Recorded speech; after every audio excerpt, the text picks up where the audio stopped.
Hi, welcome to TIE 2020, the online edition. My name is Brian Plain. I am the Technology Integrationist at Harrisburg High School. Today I'm going to actually show you a couple different ways that you can use social media templates that I'm going to share with you in your classroom. That's going to include Instagram, Snapchat, Twitter, and Facebook. So we're going to first take a look at Instagram. So what I will have available for you is a template that all they're going to need to do is simply drop the picture that they want to use into, in this case, the train, double click to edit, and then add whatever comments they'd like. I actually have directions right up top here that they can use. Simply tells you that, hey, they're placeholders, drop them in just like a normal template that's in Keynote. When you're finished, you're going to want to delete this page, add your name. This can be used for all sorts of different things, such as your characters from your books, science experiments. The example I'm actually going to show you on this one is from one of our teachers in Harrisburg, Mrs. Kern. She used this, and you will actually get to use this rubric if you'd like. She was looking at the influences on development for one of her classes.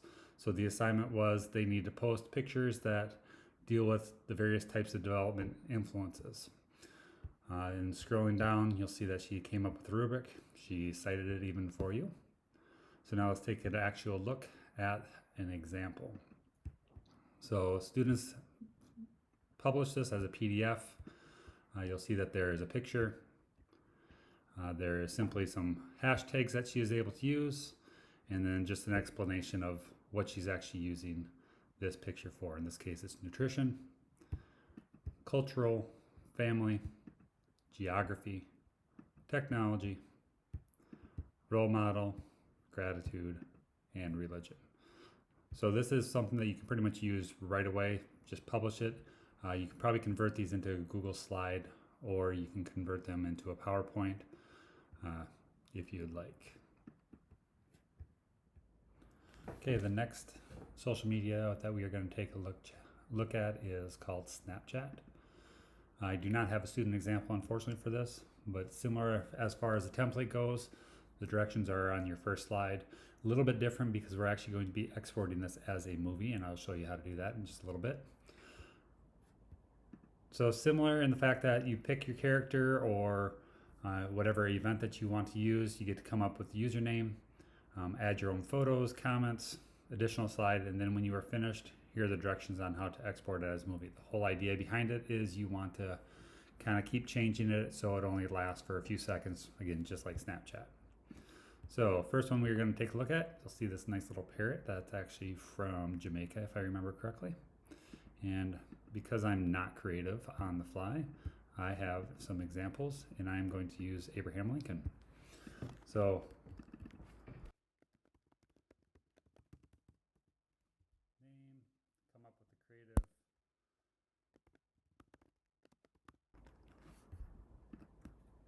name for his username, and then we're going to want to add a photo of him. And I actually do not have a good photo of Abraham Lincoln, so that one's going to work.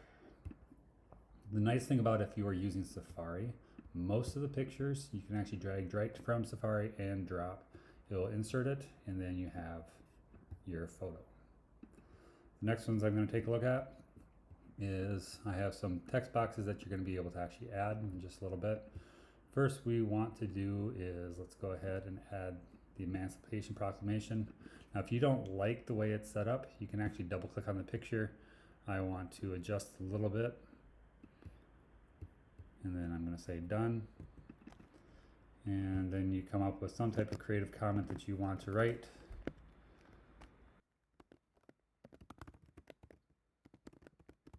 Did not have to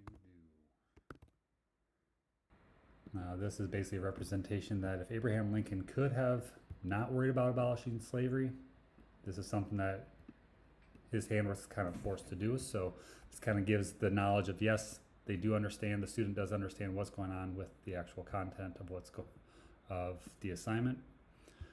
Next one, we are going to go with a picture of him in the Civil War. This is probably not the best picture, simply because I was going to want to include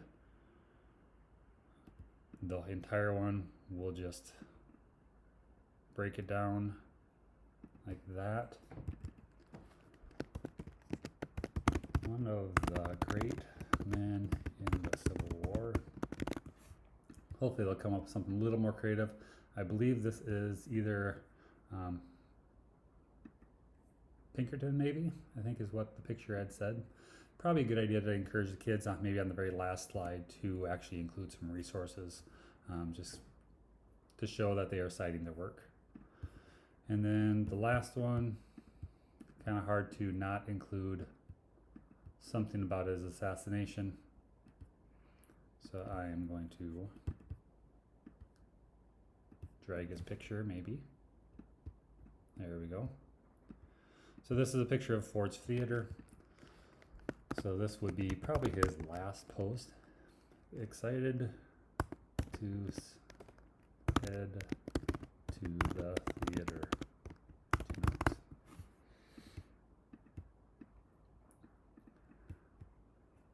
And then we are good with that. Now if you go back up when you're happy, I know I have one more picture to do, but I'm going to want to export it as a movie. I'm not going to do that just for the fact that trying to record a movie while I'm recording a movie might be a bit of a headache. But you export the movie, choose there. You can decide exactly how long you want things to last. So slides 1 through 6. I might want to go to the next slide, just decide how long you want to last every 3 seconds. I don't have any build transitions into it, so I don't really have to worry about that. And then I just hit next, and it's going to actually convert that into the movie. If you want more than just, I only have, looks like 5 slides, just encourage the kids, Command C, Command V, to paste to however many photos you want them to be able to include. We are on to our next one. If you've noticed that the Instagram one and Snapchat were both very, very simple, could definitely be used for lower levels.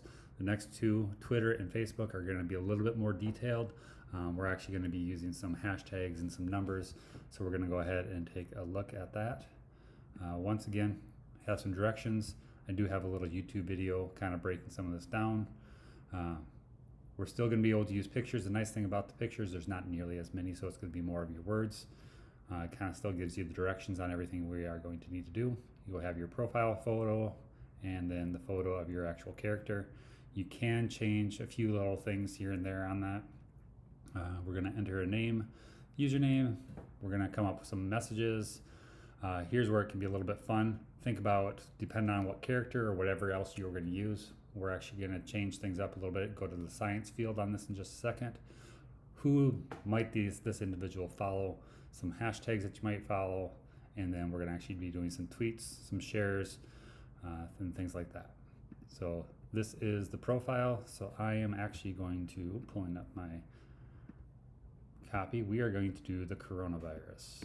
So I have a picture of Corona, and then I have a profile picture up top, and that's what I will use first. So we have there, and then we are going to drag this picture there. Name, we will say COVID-19. Username,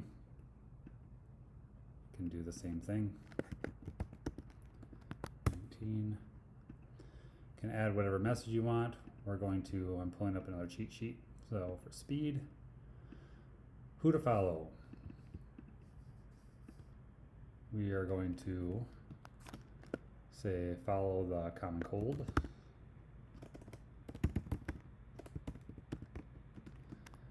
Maybe the flu. Add some little bit more historical ones, smallpox, and then we will go Spanish flu. Trends, some hashtags that they might look at. We are going to obviously coronavirus, social distancing, checking out spelling I'm not sure on. We'll say I stay at home. And then we will say COVID-19, or just some of them. Definitely can add some more. There's plenty of room to be able to add a few. So then next, you do have to remember to, or you should remember to include COVID-19 for the person that's tweeting. And then once again, I am just going to, for time's sake, pass this, add my hashtags. You're going to say not the flu. Next one is we're going to go China is not the beginning. And a lot of our political leaders realize that in the first place. Things may be different.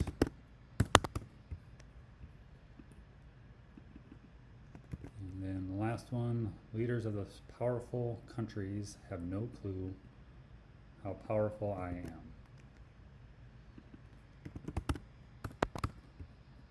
So you can go ahead and continue to add those. One thing that I have not hit on are numbers. So we have 5 different numbers for simplicity. Tweets, when I first started creating this, there was 120,204 cases in the United States. Followers, at the time, there were 1,997 deaths. That looks like I'm missing one of my numbers. Likes, we're going to put that as the recoveries. What I would do on the very last page, add an additional page and just explain what some of these numbers are. Depending on what it is, if you're doing like a Harry Potter thing, if you put 9 3/4, most people probably know what that is. And shares, at this time, worldwide, there were that many cases. And then again, would have to come up with another number for my followers. I do again have a second page that you can continue on this with additional tweets. And then if you need to, once again, if you are trying to cite your sources, your photos, things like that, bullets would work, or however you decide you want them to use. So that is Twitter. The last one that we're going to take a look at through social media is Facebook. This is by far the most detailed one that you're going to be able to do. Once again, I am going to pull it up. So you have the directions, and then I'm also going to pull up my sample that I'm going to be able to do. So I'm not going to fill this whole thing out because a lot of them are simple directions that you can understand what you'd want to do. But first, we're going to go ahead and add some of my friends. I already have pictures of people more than likely they would follow. So as you can see that I am doing Harry Potter.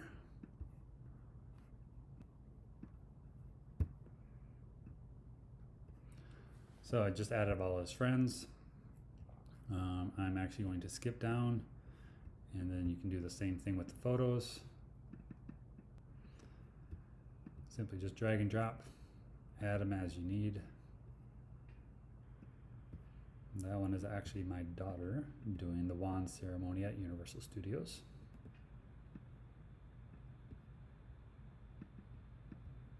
And then, so there are your photos. Going back up top, you also have to add your profile picture.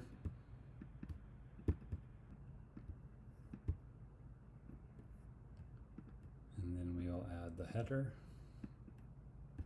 And you're going to need to do that for each of the pages, so don't forget about doing that. So then the next things that you simply do is start posting just like you would on Facebook, what's on your mind, things that might be going on. This is a great one for actual character development, and tell them to do it starting at the bottom with what would happen first in the story, and then you continue adding. This is something that you probably will need to add additional pages if you want to have a lot of content, and you are going to be able to add the slides as you need. Include, adding friends, comments, and even some of those people that might not be his friends. Malfoy would be a good example. Voldemort could even post in there. We'll assume that Harry Potter has a public profile, so anybody can comment on it. Going down to the second page, once again, here's a great place that you can simply add your information about what's going on in the book, the character, how the character developed, and things like that. This one is by far the most detailed that you're going to be able to do, but this is also one that would probably be best for like an ELA situation or even a historical figure. There is a decent website called Fakebook that you can use on this. The reason why I like this Facebook template is simply because I don't like when you first start off with that Fakebook, first, the number of ads all over the place. The kids have a really hard time figuring out what they're supposed to click on and what they should not click on. Secondly, is unless they've recently changed it, you first have to remember the password. And before you can save it, you have to at least have 3 to 4 entries in there before you're able to save it. Using Keynote directly on the computer, not reliant on the internet. All they have to do is simply type up what they want, save it, post it, and when they're done, they can submit it. Oftentimes we use Schoology at Harrisburg, so oftentimes when they export, they do export it as a PDF. So it's going to be kind of up to you. Before I actually publish this, I will probably make another page that you can choose to add your information so you can have additional tweets. Hopefully these help. Again, you have Instagram, Snapchat, Twitter, and Facebook. I do have a couple bonus ones that I'm not going to cover. The first one is actually similar to social media, but it is a newsflash story. Very, very good for lower elementaries. Kind of have the labels already. Tell them what location, give them a headline, add your own picture, whatever date it might be. Again, just exactly what you'd see in like CNN, MSNBC, Fox News, whatever else. So that's one nice little option. Another thing I had a teacher recently ask is for a timeline template. What I did here was I actually stretched out the PowerPoint. You'll see that there are directions here. You'll notice that you will have to zoom if you're using it. And then I have different markers for events. How you'd want to do this. This one is actually set up for each event would be from a different geographical location. The teacher was looking for ideas on, hey, I want a same timeline, but I want to talk about maybe China, and then I want to talk about what's going on in Greece at the same time. I want to talk about the Roman Empire afterwards. So each color is actually going to represent those different areas. Again, they'll need to make a key for this. So all you have to do is simply copy, paste, move it around underneath the year, simply add the years that you're going to do. If I remember right, I believe there are a total of, it's like 3, 6, maybe 20 years. So you just have to divide it by 20. And actually, let's verify that. Yep, there's 20. So simplicity, you can give a little math lesson, do some division and stuff like that. What I would recommend is simply copy, paste, and keep moving your events. So you do not actually have to create a new text box for them to do. I only have one slide here. So before you do that, if you plan that you are going to have multiple ones, you simply go with that. Then one thing the teacher wanted to do at the very, very end is to include all of them for one big timeline. They just have to select all these events. Make sure you don't select the years like I just did. Then copy, and at the very, very last slide, you're going to be able to paste and then make sure they don't overlap. Not a good example since I'm using the blue and blue is already there. So that is a timeline. The other thing that you'll probably see on there, I'm guessing would be on there that I'm not going to show you, is I actually have a Twitter, not a Twitter, but a text messaging thing through Google Slides that you can actually make. You'd animate it and you'd see those pop up. That's a much more advanced. I would not use that for elementary. Instead, just use a kind of a standard, here's a picture of your post, and just kind of have that conversation that you would normally see after the fact. Hopefully these are helpful and something that you can use even in your distance learning. Again, they should be pretty simple, straightforward. If you have questions, go ahead and shoot me an email. Thanks.